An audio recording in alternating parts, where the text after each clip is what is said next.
Are you struggling to come up with original content week in and week out? Start a podcast. Interview your ideal clients, let them talk about what they care about most, and never run out of content ideas again. Learn more at sweetfishmedia.com. You're listening to B2B Growth, a daily podcast for B2B leaders. We've interviewed names you've probably heard before, like Gary Vaynerchuk and Simon Sinek, but you've probably never heard from the majority of our guests. That's because the bulk of our interviews aren't with professional speakers and authors. Most of our guests are in the trenches leading sales and marketing teams. They're implementing strategy. They're experimenting with tactics. They're building the fastest growing B2B companies in the world. My name is James Carberry. I'm the founder of Sweetfish Media, a podcast agency for B2B brands, and I'm also one of the co-hosts of this show. When we're not interviewing sales and marketing leaders, you'll hear stories from behind the scenes of our own business. We'll share the ups and downs of our journey as we attempt to take over the world. Just kidding. Well, maybe. Let's get into the show.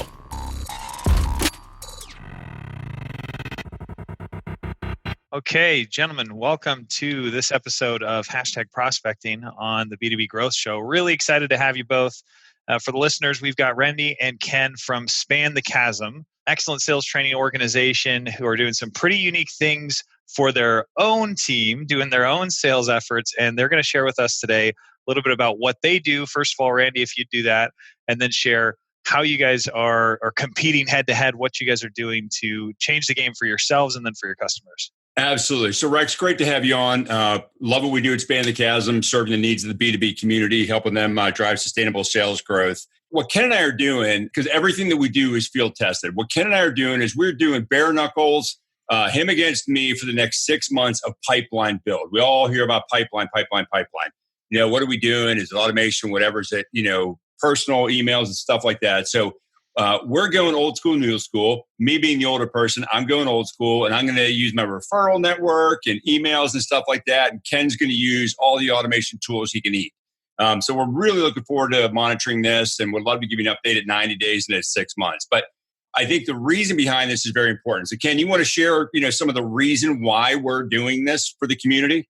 Yeah, thanks, Randy. I think it's great. And Rex, thanks for having us on. I think when you look at this, one of the interesting things is everybody talks about prospecting, right? It's like the big thing. Pipeline solves all problems, and everybody's talking about prospecting. And we have, we're out there and we're teaching people how to do it every day. But ultimately, there's kind of been this battle going on for a number of years. Do we use LinkedIn? Do we use automation? Is it a human-to-human thing? And you're really, really seeing things sort of come to head where people are confusing the market, I think, to some extent about what's going to be the most effective for them. So I think within this particular challenge on old school versus new school, and Randy is substantially older than me, is that, in this process, what we're really hoping to do is to learn and to bust some of the myths out there about pipeline generation. And at the same time, kind of go show sales leaders, this is what your team is going through. Let's be real about it. Yeah. Talk about the metrics and the measurements, and here's where it is, and let's set realistic goals, and let's really see this. So, we love to kind of put things out there, and we like to kind of eat our own cooking, so to speak. And this is a great opportunity for us to go out and go side by side with the community and work and use the tools that they're using every day to try to build their sales pipeline.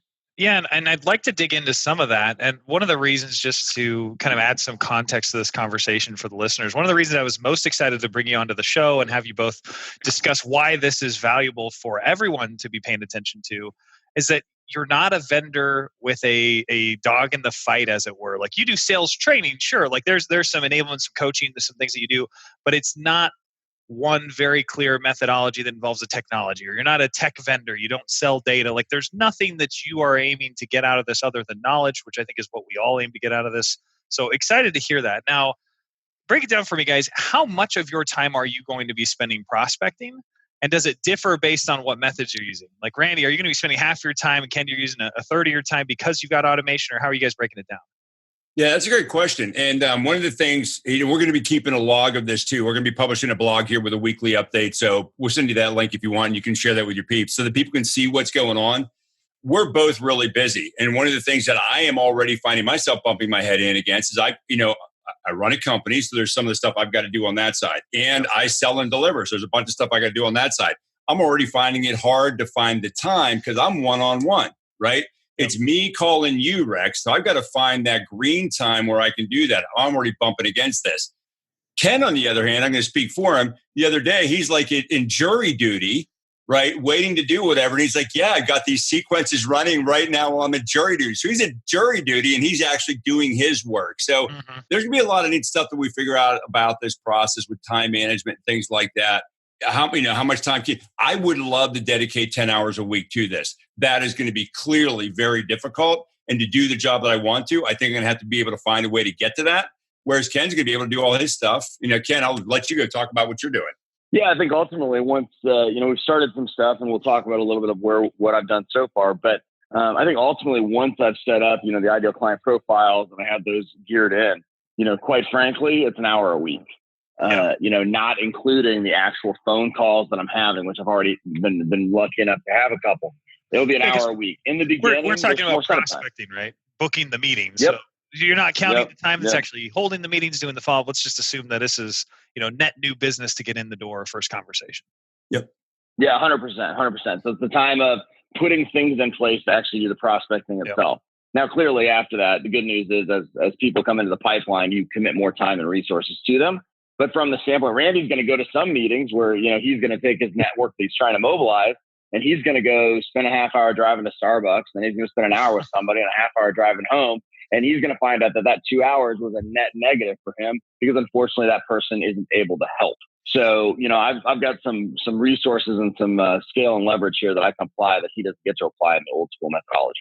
Yeah, interesting. Well, I just want to kind of pick at that one a little bit because I think that there's certainly with automation, there's a scale. But Randy, before we recorded this, you and I had a conversation about this. I think there's also the opportunity to simply get referrals from a tight network out to everyone you can imagine. So there's a different type of scale impact here. So Randy, is that what you're thinking about with driving out to a Starbucks and spending 2 hours?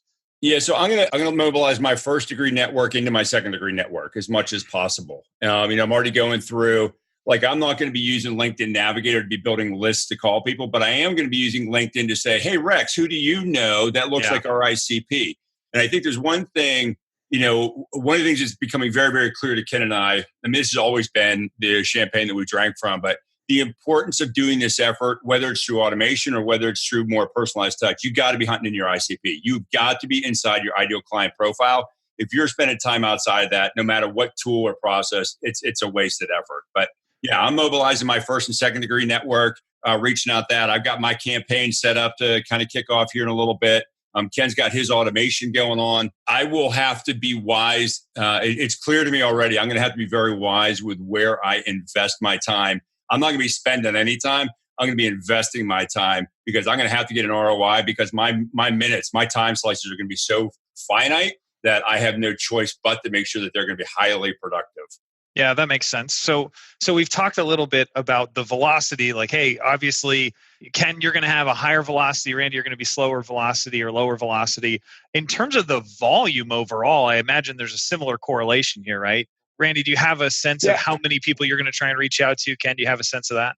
On my side, I just said, I want to get 40 new contacts a month, 20 first meetings, and 10 second meetings. If I can go through that process each month, if I can hit those metrics, I'm going to have more fat pipe than I know what to do with. I'm going to be calling you, Rex, to say, hey, can you come deliver a workshop for us? Yeah. So that's 40 new contacts a month. I'm going to have to talk to, I don't know how many people to get that. But that's certainly going to be a lot less than what Ken's going to be touching. There's no doubt about that. So Ken, give us a clue into your volume here. Yeah, it's a great question. So, based on the way that the automation setup that I'm using, the emails come through and they appear to be one-to-one. And so based on the way the technology works, the DMARCs, the records behind the actual site we use itself, I won't send any more than 150 total emails from my specific email address on any given day. So what I've already figured out is the following. So in the first week, I put about 50, somewhere between 30 and 50 new people into the cadence each and every day. Well, that cadence is 3 months long. And so now I've got where today I couldn't actually add new people to the cadence because I'm already at 143 emails. Sure. And so I had to add those tomorrow. And so I'm starting to see, what's the perfect way to play that game. But ultimately, the goal is 30 to 50 people a day. And that's in that done, not perfect. Done is better than perfect model, like Mark Zuckerberg says, because I haven't even fully identified, or I haven't fully broken the campaigns down to be persona based. They're just kind of, hey, are you a VP or a C-level of somebody who fits into our ICP that might buy? And so as I tighten up their personas, you'll see things change a little bit more with that as well. Ken, share with them the sick rates you're getting already, though, on some of the stuff you're sending out. Oh, yeah. It's ridiculous. And Rex, you can probably speak to this just from a listenership perspective, but I'm getting 60+% open rates, and I'm getting 8% click-through rates on the links within the email. Okay. So you're sending some content over and asking them to partake in that? Yep. Yeah. So the way the sequence is set up right now is there's 5 emails over 4 weeks, and then there's a 30-day break, and then there's another 3 or 4 emails in that kind of 75, so there's 61 to 90-day period.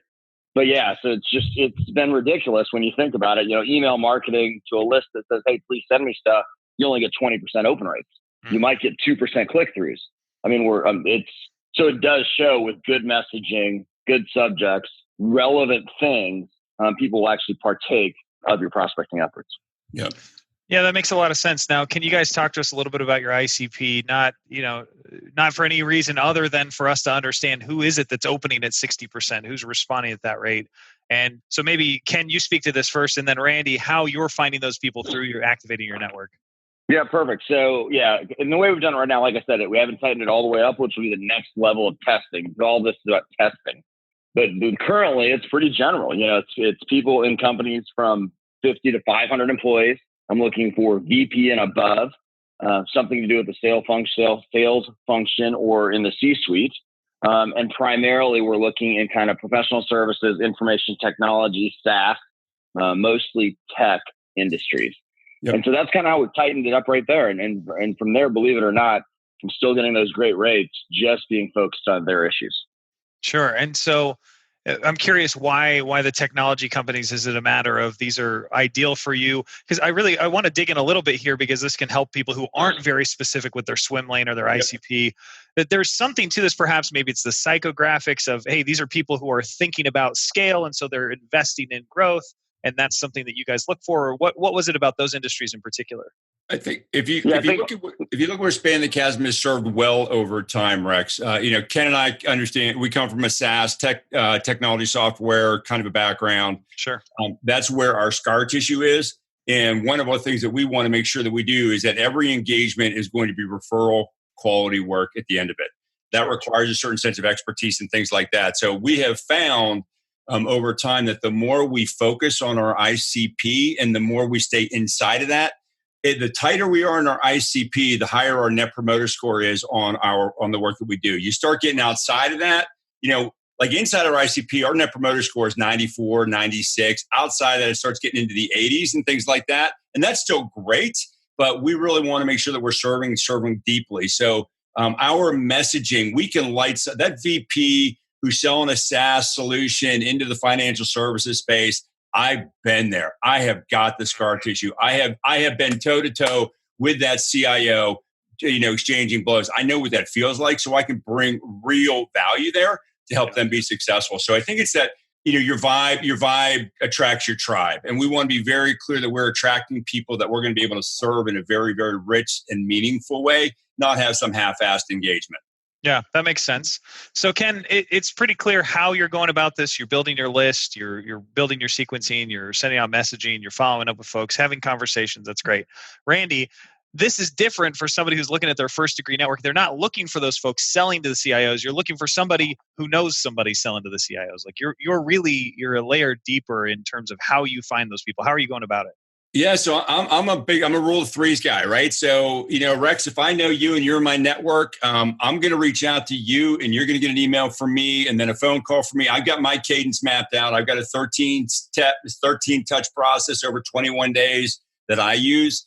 Part email, part LinkedIn, part voicemail, part text if I got your text, if I got your mobile number. But I'm going to be saying, hey, look, man, Rex, known you for a long time. You're either a colleague or a client. If you're a client, who else? I'm going to tap into your emotions of who else can experience the same thing that you've experienced. Give me 3. If I've been inside your network, I'm going to ask for Jimmy, Sally, and Paul. If I haven't, I may make it more generic, but I am going to try to mobilize all of my qualifying first degree networks for at least 3 leads. Perfect. Okay, that makes sense. So you get a little bit of impact there from each individual. I'm curious what your expected conversion rate is on those requests. Right, you're going to somebody and asking them for something that they have no necessity to give you, but they might, feel that it's a kind thing to do because they like working with you or they had a good experience with you. Of course, you're doing it for the right reasons, but what do you expect to convert off of every 10, let's say, requests? Come on, Rex. How could you resist this charm and personality? What do I expect? I expect pretty much if I ask for 3, I expect to get 1 qualified. If I can get 1 out of each, I'm going to be great. I was going through my network last night over the on the flight back recently, and I identified 62 people that are like my prime in that space. I ought to be able to do some serious hunting. If I can get 62 qualified leads out of those people, I'm going to be full. Right, very quickly. So if I can get, I'm going to ask for 3. If I can get 1, I'm going to call that a great day. Perfect. Okay. So let's talk about predictions then. Ken, why don't you go first with what you predict your outcomes will be compared to Randy's? Let's say size of pipeline in net new deals, opportunities. Let's say how many opportunities at what size do you think you're going to compare to Randy's work? 150%. And I don't know. But the end game is we're going to encourage each other. We're both going to win. We're going to do well. Ultimately, I think the interesting thing about what's happening on my side of the equation is that it's definitely scalable. It does require some investment to do it right because my schedule is just as busy as Randy's. So thankfully, Stand the Chasm is investing in an inside salesperson so we can put the proper cadences into the campaign so that we can also have some phone calls. So I think when we go in that, because right now we're testing hey, Ken, just get out there and do some stuff. Like, let's be honest, most salespeople, you tell them to go start a pipeline generation, you give them sales off or outreach or another program, and they just put a bunch of emails out in the market and they don't call very well. So that's what we're testing today. And we'll turn around and do that against best practices, which will be engaging on LinkedIn as well as calls. I think when we do the LinkedIn plus calls, I think over time, honestly, what's going to happen is this particular process, because it will be built on best practices, will absolutely crush old school because of the ability to be consistent. Sure. Yeah. But there's an unintended consequence of doing new school. The unintended consequence is this, because I'm thinking prospecting all the time now, and I wasn't. We're lucky. We're very, very busy. We've got full calendars. We've got full slates of client schedules, so we don't have to worry about prospecting that much. But in this flip of the switch in the last 10 to 15 days, the cool thing about new school is it makes me get a whole bunch of old school stuff coming in. I ran into 2 guys in the gym. Both of them have leads for me. Got another one from a CEO yesterday. And all of a sudden, because I flipped my mind, the unintended consequence of me going new school is that my old school comes at me because the universe is bringing it to me because I'm thinking about it and I'm looking for it. Yep. Very interesting. Okay. Randy, what do you have as far as predictions? Ken's saying 150% of your pipeline. I think Ken's wrong because I think in the end, Ken's probably going to have about 300% of the pipeline that I have. I really believe because, number one, Ken and I, as you said at the beginning, we're not trying to prove each other right or wrong. Yep. We're trying to really learn so that we can bring some wisdom to the marketplace so that other people can accelerate their success because that's all we're about. So Ken's being super smart he talks to me and he's like, well, I'm trying this nuance versus that nuance. And he's going to do a great job at scale. We're adding, like you said, an inside salesperson to help out the process. I think in the end, he's going to be 3x me easily. I think my chance is to stay close maybe for the first 90 days. But then as that flywheel gets going, I think he's just going to crush me. And you'll hear me kind of, in the corner, kind of, sniveling a little bit as I get, beaten that badly. But actually, I think there's going to be some things that we learn from this. Number one, ICP. You got to be in your ICP. Boom. I think that's going to be clear. And I think as Ken was alluding to, it's not an either or thing. It's not you're either old school or you're new school. It's going to be, let's look at your context and what is the right blend of these styles so that you can be effective. If you've got a high ASP, long sales cycle product, then you can do new school plus old school because there's going to be some real benefit there. Hey, if you've got a fast turn 4K ASP, ARR kind of a product, you're going to have to be primarily new school and try to leverage some of your network for some old school enhancement. So I think one of the things that we're going to find over time is it's not an either or black or white thing. what are the best of both worlds that will apply? And what are the things that, like Gates and Buffett say, what we didn't do is as important what we did do. So what are some things that, we should not do in this process to help people make sure that they're making wise investments in the future? That's what I'm excited to see, is what is that kind of blended approach, and we can help people model through that. I think that's going to be pretty cool. Yeah, no, I think that resonates really well with me, and probably with many, many members of our audience who have tried the new school approach and have found that occasionally you'll notice somebody opened your email 16 times. Well, don't just send them another email, give them a freaking call, right? Yeah. Like, if you notice that you're on their LinkedIn profile and you're going to send them a note and you realize, oh, I'm connected to their CEO, why don't I try and get a referral in?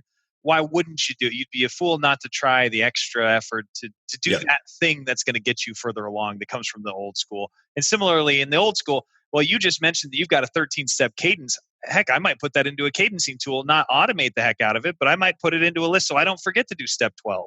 Yep. So there's kind of a combination. I'll be really interested to see how this comes along. We'll follow up at 90 days. So we'll book out another call that we'll record here for the audience. And we'll be really excited to hear what you're learning in the first 90 days, and then we'll do it 180 days. So I'm sure we'll have some really great reporting from that. Yeah, we'll definitely, right now we got a little bit of data. It's small data, but in 90 days, Rex, I think we're going to have some we'll have some trend lines that we can draw at that point. Yeah, absolutely. Well, gentlemen, thank you for being on the show. Really appreciate it. We will look forward to hearing more from you here in 90 days. Where can folks find you online if they want to learn more? I think the easiest thing to do is go to spanthechasm.com. We haven't got it up yet, but we will soon have a blog up. It's probably going to be, I think it's going to be spanthechasm.com /old school -new school. And you'll be able to, Ken and I are going to do weekly updates with what happened this last week, what we learned, so that people can follow that through the process. And I want to encourage people, go to the site, go to spanthechasm.com.